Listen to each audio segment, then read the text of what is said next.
नमस्कार, BDV news के इस बुलेटिन में आपके साथ मैं हूं स्वाति। शहर से जुड़ी खबरों को देखनी है विस्तार से, लेकिन सबसे पहले एक नजर डालते हैं हेडलाइंस पर। दैनिक भास्कर समर कैंप में वेस्टर्न डांस के बाद अब फोक डांस की क्लास हुई शुरू। प्रतिभागी सीख रहे नृत्य की बारीकियां, प्रतिभागियों में गजब का उत्साह। सुहागी और रिछाई क्षेत्र में रहवास कर रहे आदिवासी परिवार मूलभूत सुविधाओं से हैं वंचित। परेशान परिवारों ने की है जिला प्रशासन से शिकायत।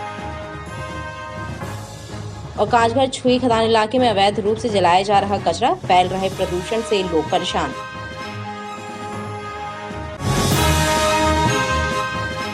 प्रदेश सरकार ने भीषण गर्मी के चलते अन्य स्कूलों में अवकाश घोषित कर दिया है, लेकिन केंद्रीय विद्यालयों में अब तक अवकाश घोषित नहीं किया गया है। लिहाजा केंद्रीय स्कूल के बच्चे भरी दोपहर और भीषण गर्मी में स्कूल से लौटने मजबूर हैं।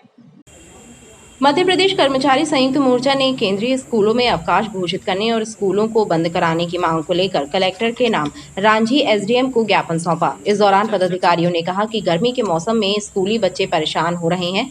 जैसे मध्य प्रदेश शासन के स्कूलों में अवकाश घोषित किया गया है, वैसे ही केंद्रीय विद्यालय में भी अवकाश घोषित कर स्कूल बंद कराए जाएं ताकि छात्रों को राहत मिल सके।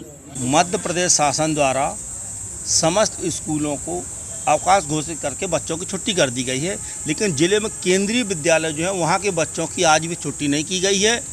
भर गर्मी में बच्चों को भारी परेशान किया जा रहा है, उनके परिजन परेशान हो रहे हैं, वाहन वाले परेशान हो रहे हैं, बच्चों की तबीयतें खराब हो रही हैं।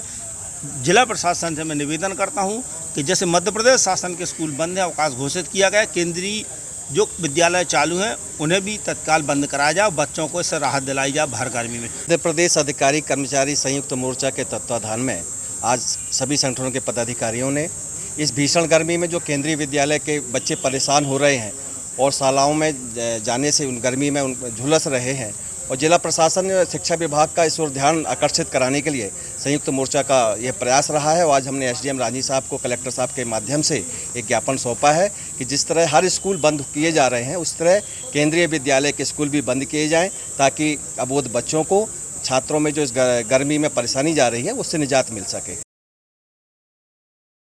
दैनिक भास्कर समर कैंप में अब नए कोर्सेज की क्लास भी आरंभ हो गई है। वेस्टर्न डांस के बाद रविवार से फोक डांस की नई क्लास शुरू हुई। इस क्लास की शुरुआत मध्य प्रदेश के लोक नृत्य के साथ की गई।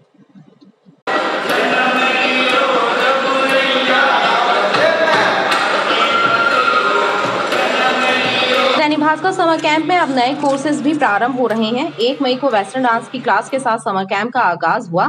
अब समर कैंप की फोक डांस यानी लोक नृत्य की क्लास भी शुरू हो गई है। पहले दिन लोक नृत्य निर्देशक मनोज चौरसिया ने प्रतिभागियों को मध्य प्रदेश का लोक नृत्य सिखाकर क्लास की शुरुआत की। इस क्लास में प्रतिभागी उत्साहित नजर आए।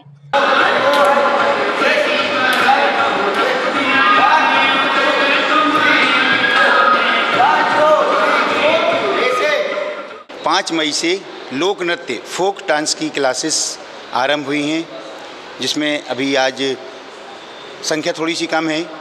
रजिस्ट्रेशन तो हुए हैं, लेकिन अधिकतर बच्चों को सोमवार से मालूम था, तो सोमवार से इसकी क्लासेस विधिवत और चालू होंगी, लेकिन आज से हमने इसका शुरुआत किया है।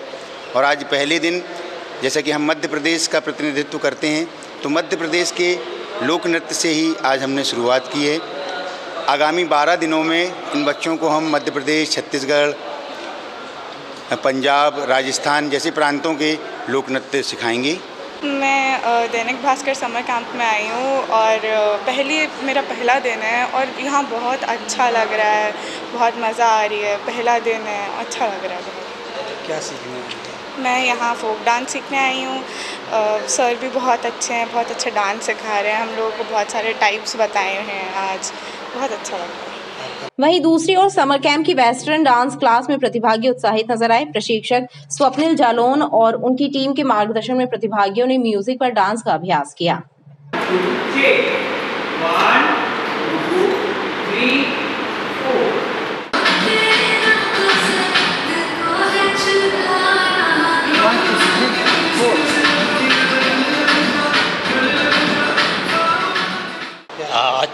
4 आज 5 दिन होगा हम लोग को आए यहाँ पे। बढ़िया सीखने मिल रहा है, बेसिक भी सीखने मिल रहा है और नई नई चीज़ें सीखने मिल रही हैं और बहुत अच्छा प्रयास चल रहा है इस टाइप के। हम सब को बहुत अच्छा लगता है यहाँ पे आके, और मैं चाहता हूँ कि हर पेरेंट्स अपने अपने बच्चों को लेके आएँ, खुद भी आएँ और यहाँ पे स्टेप सीखें और डांस का अच्छा इवेंट्स सीखें। मैं दैनिक भास्कर के समर कैंप पे आई हूँ। यहाँ पे वेस्टर्न डांस सीख रही हूँ। बहुत अच्छे और ईवी स्टेप्स हैं।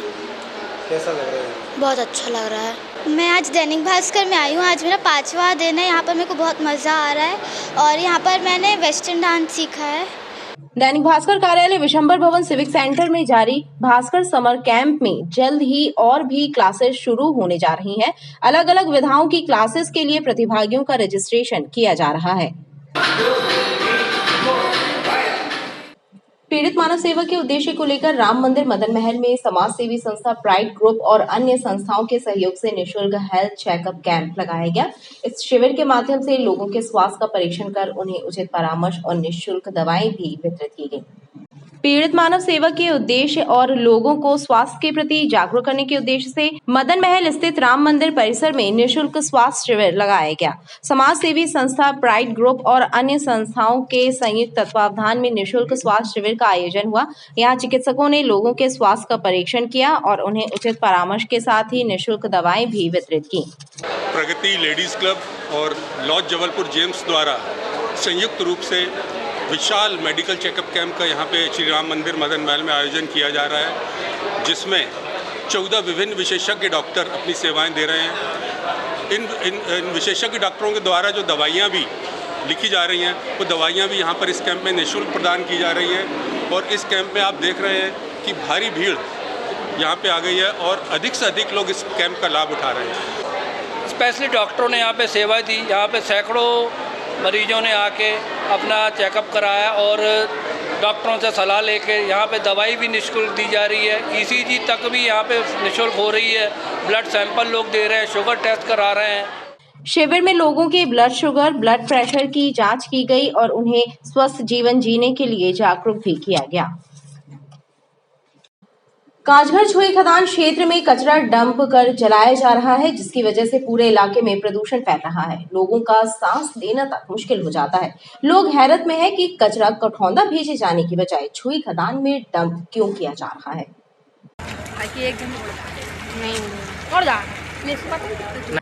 ये आग का नजारा किसी खेत की नरवाई जलाने का नहीं है, बल्कि शहर के बीच में स्थित कांचघर के छुई खदान क्षेत्र का है, जहां अवैध रूप से कचरा डंप कर उसे जलाया जा रहा है। नियम अनुसार कचरा परिवहन कर कठौंदा प्लांट पहुंचाया जाना चाहिए ताकि इसका विनिष्टीकरण नियम अनुसार हो सके, लेकिन इस तरह कचरा जलाकर प्रदूषण फैलाया जा रहा है, जिसकी वजह से लोग परेशान हैं। ज़्यादा पास में जाके खड़े होंगे। जब जबलपुर शहर में एक व्यवस्था बनाई गई है कि कचरा प्लांट कठौंदा में जब बना दिया गया है, तब कचरे का ठेकेदार द्वारा यहाँ पर इकट्ठा करना, फिर उसके बाद क्या होता है, यहाँ पर क्या करते ढेर लगाकर, जब कठौंदा बना हुआ उसका विकल्प तो यहाँ पर इकट्ठा क्यों किया जाता है। आम लोगों के जनजीवन के साथ क्यों खिलवाड़ किया जा रहा है। आप आग देख रहे हैं, इसकी लपटें और धुआं आपने वीडियो में देखा होगा। इतनी लपटें अगर थोड़ी सी बस्तियों तक अगर पहुँचती तो बस्तियों का क्या हाल होता, क्या परिणाम होता। शासन प्रशासन को इसमें जागने और चेतने की आवश्यकता है। खास बात यह है कि आए दिन इस तरह कचरा जलाकर बदबू और प्रदूषण फैलाया जा रहा है, लेकिन नगर निगम स्वास्थ्य विभाग के अधिकारी इस हरकत से अनजान बने हुए हैं। मानव सेवा और मानव जाति के कल्याण का मार्ग दिखाने वाले भक्त शिरोमणि संत सेन जी महाराज की 724वीं जयंती नगर में धूमधाम के साथ मनाई गई। मानव सेवा और मानव कल्याण का उपदेश देकर सामाजिक समरसता की अलग जगाने वाले भक्त शिरोमणि संत सेन जी महाराज की 724वीं जयंती धूमधाम के साथ मनाई गई। इस मौके पर सेन समाज ने नगर में विभिन्न कार्यक्रमों का आयोजन किया। परमात्मन सेन समाज सेवा समिति ने भगवान श्री राम लला और संत सेन जी महाराज का पूजन किया। इस अवसर पर हनुमान चालीसा और राम स्तुति का पाठ भी हुआ। आज हमारे संत समाज के संत शिरोमणि सेन जी महाराज की 724वीं जयंती है। जैसा कि सेन महाराज के कर्मों से हमको ज्ञात है और हमने जो कहानियाँ सुनी हैं कि सेन महाराज के कार्य में स्वयं नारायण आके अपना कार्य कराते थे और उनको समाज में एक शिरोमणि और परम भक्त की उपाधि दी गई है और जिन्होंने सामाजिक समरसता लाने का प्रयास किया है। तो आज सेन महाराज केवल सेन समाज के ही संत नहीं हैं, ये सनातन संस्कृति के सभी हिंदू समाज के हमारे संत हैं और हम सभी का ये कर्तव्य बनता है कि सामाजिक समरसता को देखते हुए सभी वर्ग इस जयंती को मनाएं। इस कार्यक्रम में बड़ी संख्या में समाज के लोग शामिल हुए। सुहागी और रिछाई क्षेत्र में निवास कर रहे आदिवासी परिवार मूलभूत सुविधाओं से वंचित हैं। यह शिकायत आदिवासी उत्थान महासंघ के सदस्यों ने जिला प्रशासन से करते हुए बताया कि नगर निगम के अधिकारी ध्यान नहीं दे रहे हैं। रैली की शक्ल में सुहागी जोन कार्यालय पहुंचे आदिवासी उत्थान महासंघ के सदस्यों ने जिला प्रशासन को एक पत्र सौंपा है। इस पत्र में शिकायत की गई है कि सुहागी और रिछाई क्षेत्र में निवास कर रहे सैकड़ों आदिवासी परिवार सड़क, नाली, बिजली, पानी जैसी मूलभूत सुविधाओं से वंचित हैं और बार बार शिकायत करने के बाद भी नगर निगम के अधिकारी ध्यान नहीं दे रहे। नाली के लिए और रोड के लिए और मकान के लिए और पानी के लिए कॉम्प्लेक्स, हाँ, और कॉम्प्लेक्स है वो टूट चुके हैं। ये सुहागी पुरानी बस्ती, सुहागी पुरानी बस्ती बड़ी माई के पास। आज आदिवासी उत्थान महासंघ के तत्वाधान में वार्ड क्रमांक 77 पुरानी बस्ती सुहागी और रिछाई में आदिवासी कोल मोहल्ला है, उसमें जो मूलभूत सुविधाएं वहां पर उपलब्ध नहीं है, जैसे स्वच्छ पेयजल हो गया, कचरे का निस्तारण नहीं होता है, नालियों की सफाई नहीं है, रोड नहीं है, अन्य चीज़ों को लेकर आज तहसीलदार महोदय को कलेक्टर के नाम ज्ञापन सौंपा गया है और उन्होंने हम लोगों को आश्वस्त किया है कि 10 दिन के अंदर अंदर इन समस्याओं को निराकरण होगा। वहीं नायब तहसीलदार ने आदिवासियों को भरोसा दिलाया है कि उनके आवास को उच्च अधिकारियों तक जल्द पहुंचाया जाएगा। ये आदिवासी उत्थान महासंघ द्वारा एक ज्ञापन दिया गया है जिसमें आदिवासी कोल मोहल्ला सुहागी और रिछाई के लोगों के पास पेयजल, सड़क, नाली, कचरा हटाने आदि की समस्याओं के संबंध में ज्ञापन दिया गया है और ये ज्ञापन हम यथाशीघ्र कलेक्टर महोदय को देंगे और कोशिश करेंगे कि इनके मोहल्ले की सफाई 10 दिन के अंदर हो जाए और पानी की व्यवस्था 10 दिन के अंदर हो जाए और शेष समस्याओं के लिए धीरे धीरे अपन काम करेंगे। विरोध प्रदर्शन के चलते जोन कार्यालय के सामने देर तक मजमा लगा रहा। पनागर की ग्राम पंचायत छतरपुर में अमृत सरोवर के नाम पर फर्जी तरीके से राशि निकाल लिए जाने के मामले में जिला पंचायत सीईओ जयतीश सिंह ने कार्रवाई करने और फर्जी तरीके से निकाली गई अतिरिक्त राशि की वसूली करने के निर्देश दिए हैं। जिला पंचायत की सीईओ ने बताया कि इस मामले को लेकर प्राप्त शिकायत की जांच के लिए कमेटी का गठन किया गया था। कमेटी द्वारा अपनी रिपोर्ट पेश कर दी गई है। रिपोर्ट के आधार पर कार्रवाई जारी है। राशि निकालने के इस मामले में दोषी कर्मचारियों और अधिकारियों पर नियमानुसार कार्रवाई होगी। इसमें हमारी कमेटी गठित कर दी गई थी और कमेटी ने जांच करके रिपोर्ट दे दी है। इसमें जो भी नियम विरुद्ध कार्य हुए हैं उसके संबंध में कार्रवाई हो रही है और जो भी राशि अतिरिक्त निकाली गई है उसका हम लोग वसूली इत्यादि की कार्रवाई कर रहे हैं। क्या वसूली करने के साथ साथ कुछ ऐसी दंडनीय कार्रवाई, हाँ, वो भी होगी। लोगों को सबक मिले जी, जो नियम अनुसार कार्रवाई इसमें होनी है वो पूरी की जाएगी। इसमें कुछ ऐसे नाम उजागर हुए जिनके द्वारा ये घोटाला किया? हाँ, जो भी संबंधित है सभी के अगेंस्ट में नियमानुसार कार्रवाई करी जाएगी। मारूताल थाना क्षेत्र मरघटाई रोड पर शनिवार की रात बाइक सवार बदमाशों ने बोलेरो सवार दंपत्ति की गाड़ी पर पथराव कर उन्हें रोका और फिर मारपीट करते हुए जमकर लूटपाट की। इस घटना में गर्भवती महिला की मौत हो गई। बदमाश उनका मंगलसूत्र, नकदी, मोबाइल, पर्स लूट कर भाग खड़े हुए। मारूताल थाना क्षेत्र के मरघटाई रोड पर शनिवार की रात बाइक सवार बदमाशों ने बोलेरो से जा रहे शुभम चौधरी, उनकी पत्नी रेशमा चौधरी और बोलेरो सवार 1.5 वर्षीय पुत्र को गाड़ी में पथराव कर रोका और पति पत्नी के साथ मारपीट कर लूट की वारदात को अंजाम दिया। बताया जाता है कि लुटेरों ने मंगलसूत्र छीनने के लिए रेशमा चौधरी का गला दबा दिया, जिसके बाद उनकी मौत हो गई, जबकि उनके पति शुभम चौधरी घायल हो गए। बदमाश उनका मंगलसूत्र, पर्स, मोबाइल, नकदी सब लूट कर भाग गए। घटना के बाद जब राहगीरों ने 1.5 वर्षीय बच्चे को रोता देखा और उनकी नजर दंपत्ति पर पड़ी तो उन्होंने पुलिस को जानकारी दी। मौके पर पहुंची पुलिस ने पहले शुभम और उसकी पत्नी रेशमा को इलाज के लिए अस्पताल पहुंचाया, जहां डॉक्टर ने रेशमा को मृत घोषित कर दिया। घायल शुभम ने बताया कि वह अपनी पत्नी के साथ ससुराल जा रहा था, तभी यह वारदात हुई। घटना की खबर लगते ही शुभम का भाई और परिजन भी अस्पताल पहुंच गए। परिजनों ने बताया कि रेशमा गर्भवती थी। हम लोग बोलेरो में मैं मेरी वाइफ जा रहे थे ससुराल, तो ब्रिज के पास रोक के 4 लड़कों ने मेरे को ही मारा, मेरी वाइफ को ही मारा, उसका गला दबाया, मंगल सब छुड़ा के ले गए, मोबाइल पर सब छुड़ा के ले गए और मारे अलग हैं। ये पूरी घटना कहाँ की? मारूताल मरघटाई के पास की है। पापा जी को कॉल आया कि भैया सौरभ मेट्रो हॉस्पिटल आ जाओ। बोले क्या हो गया पापा? बोले बस मेट्रो हॉस्पिटल आ जाओ। तो मैं घर से निकला हूँ, मेट्रो हॉस्पिटल गया हूँ। थोड़ी देर बाद पापा ने बोले कि बेटा मेडिकल के लिए निकल गए, हम मेडिकल आ जाओ। मेडिकल आने के बाद हमें पता चला है कि भैया के साथ लूटपाट हुई है। तो भाभी की तो डेथ हो गई, उसके लिए मैं कुछ नहीं बता सकता हूँ। आपके बाबूजी का क्या नाम था? उनका नाम रेशमा चौधरी था। ये इन लोग घर से गए थे 7 बजे पाट बाबा मंदिर, वहाँ से लौट के अपने मतलब मायके जा रही थी भाभी मदर टेरेसा। तो इनके साथ बीच पे घटना हुई माड़ोताल मरघटाई के पास। ये किस गाड़ी में थी? ये ब्लोरो गाड़ी पे थी, घर की गाड़ी थी। आपके भैया का क्या नाम? शुभम चौधरी। प्रॉपर कहाँ रहने वाले? हम बच्चे भी थे साथ में उनके, बड़ा वाला लड़का था और एक पेट में भी बच्चा था। और ये रहने वाले हैंगे कजरवाड़ा वेयर हाउस के पीछे, गोरा बाजार थाना।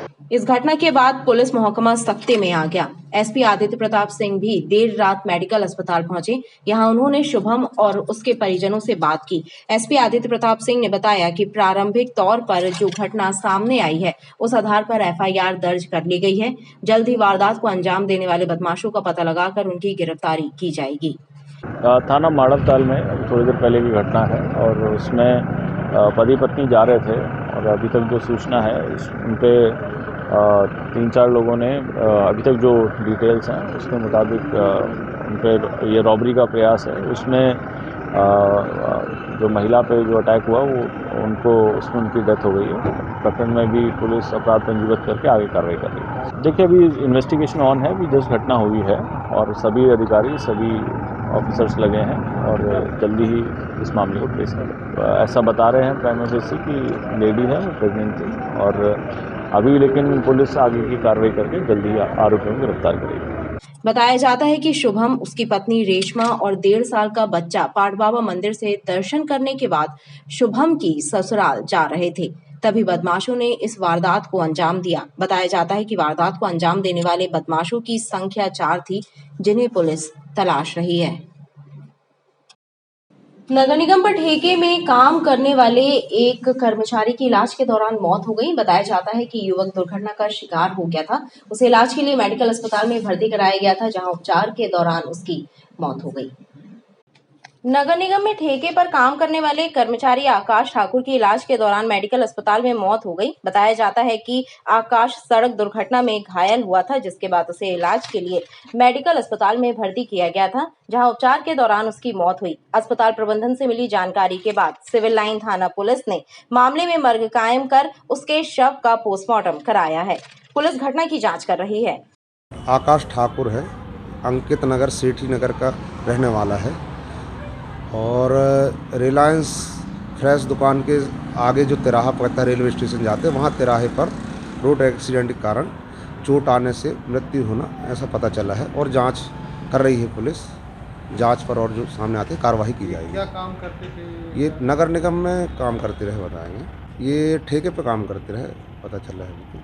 क्या काम कर? ये सफाई कर्मचारी है। अभी जांच कर रहे हैं आगे पुलिस। अभी तो मेडिकल में सूचना के आधार पर अपन मर्ग कायम किए हैं थाना सिविल लाइन में। कहाँ के रहने? आकाश ठाकुर रहने वाला है, एमजीएम स्कूल सेठी नगर का है। कितनी उम्र रही होगी उसकी? 29 साल उम्र। आप कहाँ जा रहे थे? ये अपने काम से जा रहा था। कौन सी गाड़ी से क्या करते? ये टोचन कर रहा था, अपनी एसोलिडन की गाड़ी है इसकी, खराब हो गई थी तो ट्रैक्टर से टोचन कर रहा था। तो पीछे जब वो क्लैम्प कसने लगा तो गाड़ी का रिवर्स गियर लग गया तो पीछे वो दब गया। उम्र कितनी है आपकी? कहाँ की घटना थी? ये अपना जबलपुर 42 वर्ष 1 नंबर प्लेटफॉर्म के आगे। बताया जाता है कि आकाश ठाकुर सेठी नगर एमजीएम स्कूल के पास रहता था और नगर निगम में ठेके पर प्राइवेट काम करता था। खबरें लगातार जारी हैं, आप देखते रहिए BTV न्यूज़।